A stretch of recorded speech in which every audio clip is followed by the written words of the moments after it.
Welcome to my YouTube channel to listen a beautiful love story for free. Please like and subscribe my channel for more videos and press the bell icon to never miss an update. Let's get started. The story begins. Where the Willow Sways. Chapter 1. Fences and First Impressions. Willow Creek was a place of quiet rhythms and steady seasons, and Clara Bennett liked it that way.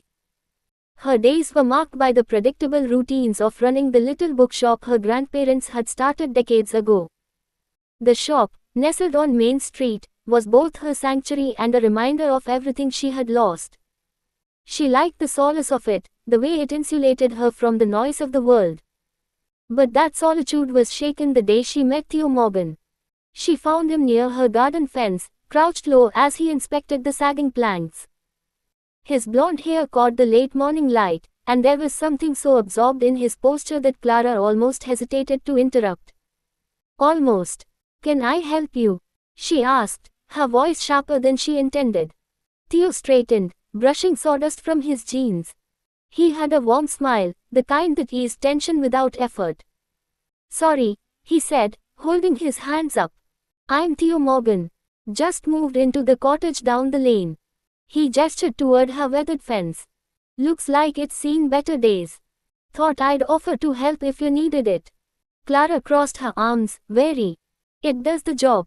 Theo nodded, his gaze steady but not imposing. "Fair enough. Just thought I'd say hello." He took a step back. "Nice to meet you, Clara." He must have seen her name on the mailbox by her gate. Clara muttered a quick reply and walked toward her shop, her heart inexplicably racing. She didn't want to admit how much that small encounter lingered in her thoughts for the rest of the day. Chapter 2. A Gift for Lily. The next time Clara saw Theo, he was stepping into her bookshop. She recognized him immediately, though the sight of him inside her carefully curated space was disconcerting. He looked around with a kind of wonder, his tall frame seeming to fill the cozy room. "Afternoon," he said, his smile as warm as before.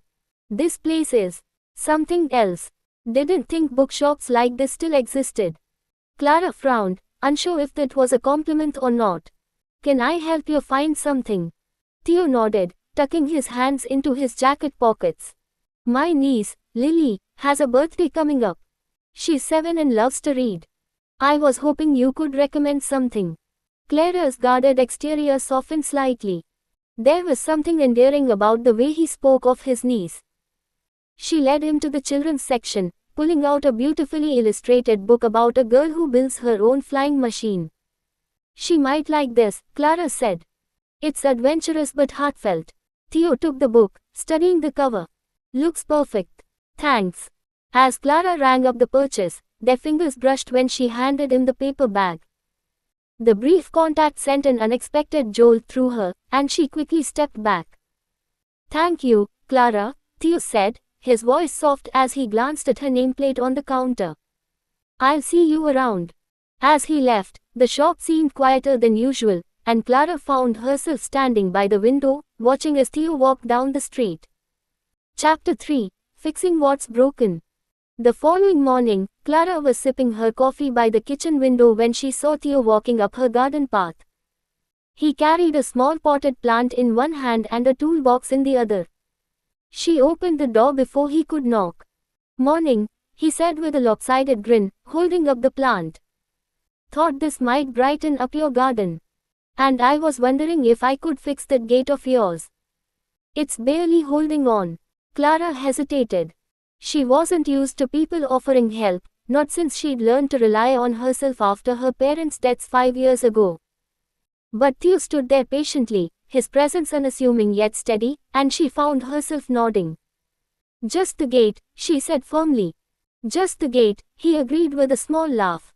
Clara watched from a distance as Theo worked. He handled the tools with a quiet confidence, his movements precise and deliberate. When he was finished, the gate swung open and closed smoothly, its creak replaced by a satisfying click. "Good as new," Theo said, brushing off his hands. "Let me know if anything else needs fixing." Clara's lips twitched into the faintest smile. "Thank you." Chapter 4. The Willow Trees. As the weeks passed, Clara and Theo found themselves crossing paths more often. He stopped by the shop to pick up books for Lily, and she occasionally caught him working on small projects around his cottage. Their conversations were brief but increasingly comfortable, filled with a quiet understanding that didn't need many words. One crisp autumn afternoon, Clara decided to take a walk by the willow grove on the edge of town. It was her favorite spot, a place where the world seemed to slow down. She didn't expect to find Theo there, sitting beneath one of the massive trees with a sketchpad balanced on his knee. "I didn't know you drew," Clara said, startled by her own boldness. Theo looked up, smiling sheepishly. "Just something I do to unwind. The trees here are incredible." Clara hesitated, then sat down a few feet away. For a while, they sat in companionable silence, the only sounds the rustle of leaves and the occasional chirp of a bird. Eventually, Theo spoke. "Why books?" he asked. "What made you want to run a shop like that?" Clara traced a finger over the grass. "It was my grandparents' shop.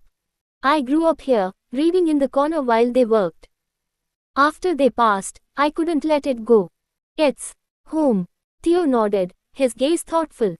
"It's a good thing, holding on to something that matters." "What about you?" Clara asked. "Why carpentry?" He smiled, a touch of sadness in his eyes. "It's simple, honest. When you build something with your hands, it feels real." Clara nodded, understanding more than she expected to. Chapter 5: Wounds and Healing. As autumn deepened, their conversations grew longer. Theo shared stories about his niece and his work, and Clara found herself opening up about her grandparents and the accident that had taken her parents.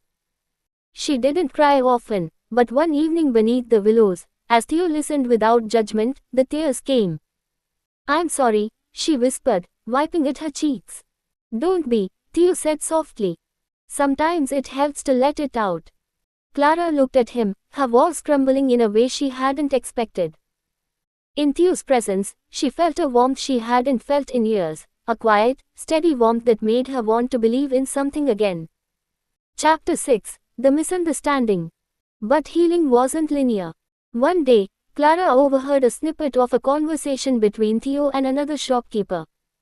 She misinterpreted his words as a sign that he might be leaving town, and the fear of abandonment hit her harder than she anticipated. Instead of asking him directly, she pulled back, retreating into her old habits of self-preservation. Theo noticed the change immediately. "Clara, did I do something wrong?" he asked one afternoon when he stopped by the shop. "No," she said quickly, her tone clipped. "I'm just busy." Theo's brow furrowed, but he didn't press her. Still, the distance between them grew, and Clara felt its weight like a stone in her chest. Chapter 7: Where the Willow Sways. It was Theo who finally bridged the gap. One evening, he left a note at her door, asking her to meet him by the willow grove. Clara hesitated but eventually went, her heart pounding as she approached the familiar trees. Theo was there, standing beneath the largest willow, his sketchpad in hand. Without a word, he handed it to her. Inside was a drawing of her shop, its windows glowing warmly, and Clara herself standing by the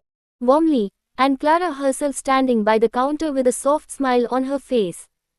"I'm not leaving, Clara," Theo said quietly. "This place feels like home. And so do you." Clara's breath hitched, tears welling in her eyes. I thought you might." Theo shook his head. "Not unless you ask me to." For the first time in years, Clara allowed herself to trust, to hope. She stepped closer, her voice trembling. "Stay." Theo smiled, his hands gentle as they reached for hers. "Always." Epilogue. Months later, Clara and Theo stood together beneath the willow trees, their fingers intertwined. The shop had become a little brighter, their lives a little fuller. And as the breeze swayed the branches above them, Clara realized she wasn't just holding on to the past anymore. She was stepping into a future, one that felt as steady and enduring as the man. So this is the end of a beautiful love story. Hope you like it. We will meet in the next video. Stay tuned.